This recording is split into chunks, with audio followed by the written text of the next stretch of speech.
Jadi memang yang Yohanes Salib maksudkan dengan ajaran-ajarannya ini adalah untuk orang-orang yang memang betul-betul ingin mencapai persatuan dengan Tuhan, ya.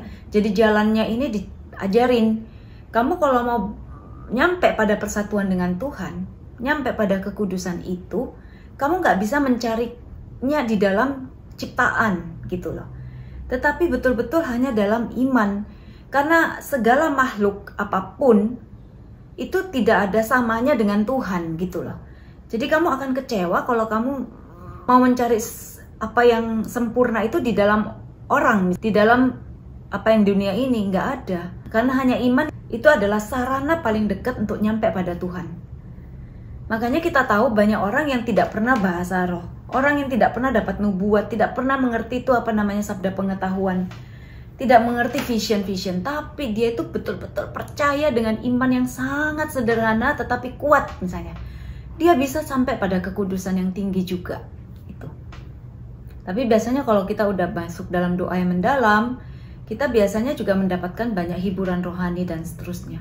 Tapi yaitu kita harus terus jalan. Tuhan itu tinggi, namun Ia melihat orang yang hina. Ya, artinya kita kalau dalam kerendahan hati kita datang pada Tuhan dan percaya, itu sudah cukup gitu.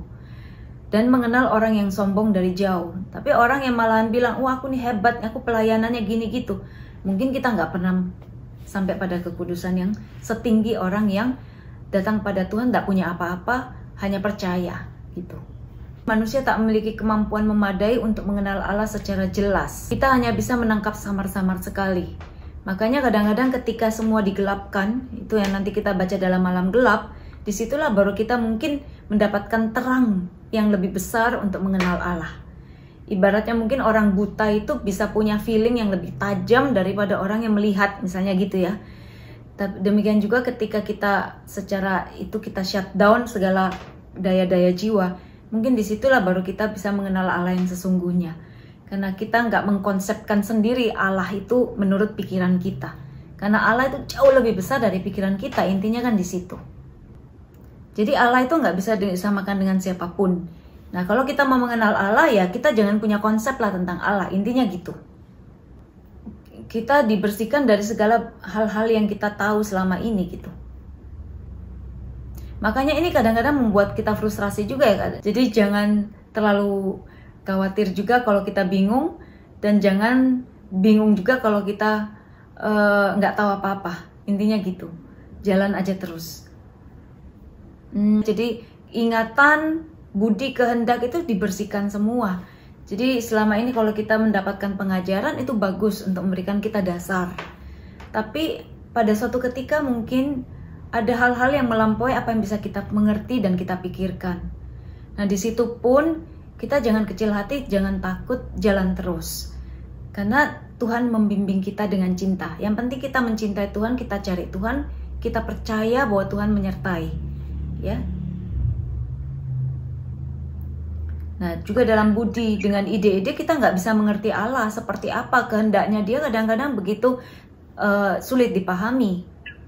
Mother Teresa pun ketika dia melayani, dia itu mengalami malam gelap yang panjang ya.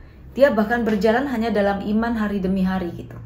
Orang yang hidup bersama Tuhan itu kadang-kadang ada di border ya, betul-betul dipepetin terus supaya imannya itu tumbuh terus gitu. Dipepetin dalam arti apa? Selalu ada tantangan. Kenapa? Ya kita mau dinaikin kelas terus. Batas-batas diri kita itu terus mau diperluas gitu. Kalau kita dikasih kenyamanan terus, sebelum kita butuh sudah ada terus, mungkin kita lama-lama juga jadi merasa kekuatannya juga tidak tumbuh gitu. Malam gelapnya Santa Teresa itu panjang sekali kalau kita baca di bukunya ya. Jadi seperti Teresa Lisieux kan juga gitu. Nah itu semuanya Tuhan yang atur, kita juga nggak usah cari-cari. Artinya kita jangan cari malam gelap, jangan cari penderitaan, siapa yang mau sebenarnya. Tapi kalau memang itu sedang terjadi ya kita bisa jalan terus gitu lah. Dengan iman, itu sih. Pengenalan itu ada yang kodrati, ada yang adikodrati. Yang kodrati itu melalui indera-indera lahir maupun batin ya. Sedangkan sekarang yang dilihat ini adikodrati. Adikodrati itu sendiri ada jasmani, ada rohani. Nah, yang jasmani itu sendiri ada indera lahir. Indera jasmani itu bisa penglihatan, pendengaran, penciuman, perasa, dan peraba kan. Ada juga indera batin. Indera batin itu ada ingatan, ada imajinasi, ada fantasi, ada daya tafsir. Itu tambahannya kalau indera batin masih dibagi lagi. Ada ingatan, daya tafsir, ada imajinasi, dan fantasi.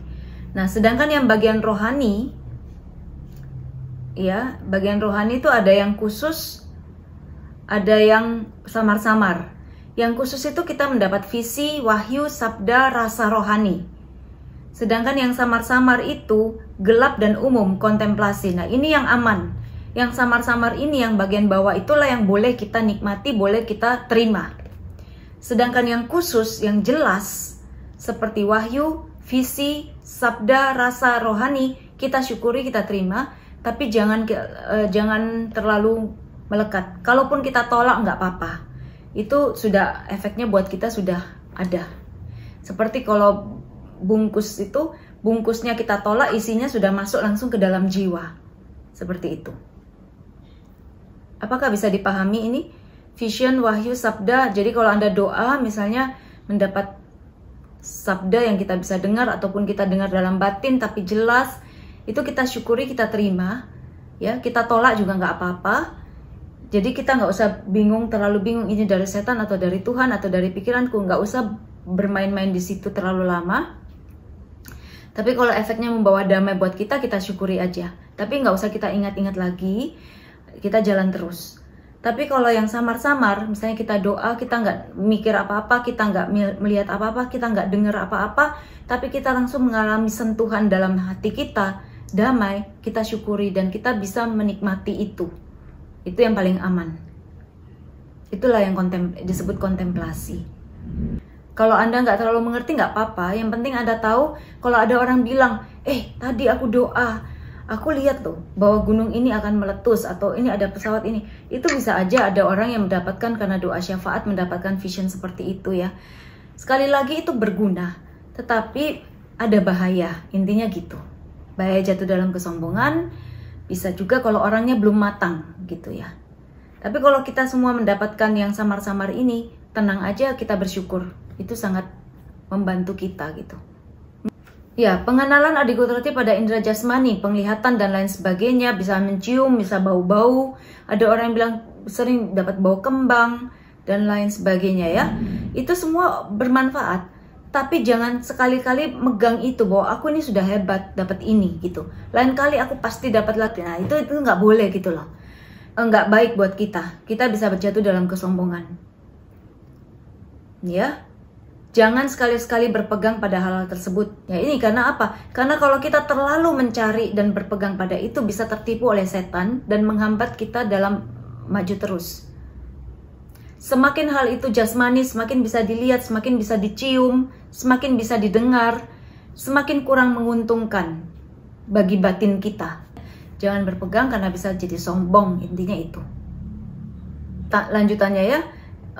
Gambaran dan perasaan semacam ini perlu ditolak. Jadi Yohanes Salib ini memang memberikan betul-betul semacam handbook atau apa ya, buku panduan gitu. Makanya rinci ya, untuk orang yang mengalami pengalaman rohani. Ya, penolakan ini bukan penghinaan terhadap Allah, justru membawa semakin banyak buah yang ingin Allah berikan pada kita. Jadi kita nggak usah cari yang hebat-hebat gitu. Jika berasal dari Allah, akan pasti ada efeknya langsung pada jiwa kita. Kalau kita tolak nggak apa-apa, sudah berefek buat kita. Jika dari setan itu bahaya. Kalau kita pegang, kita tambah masuk di dalam cara kerja dia.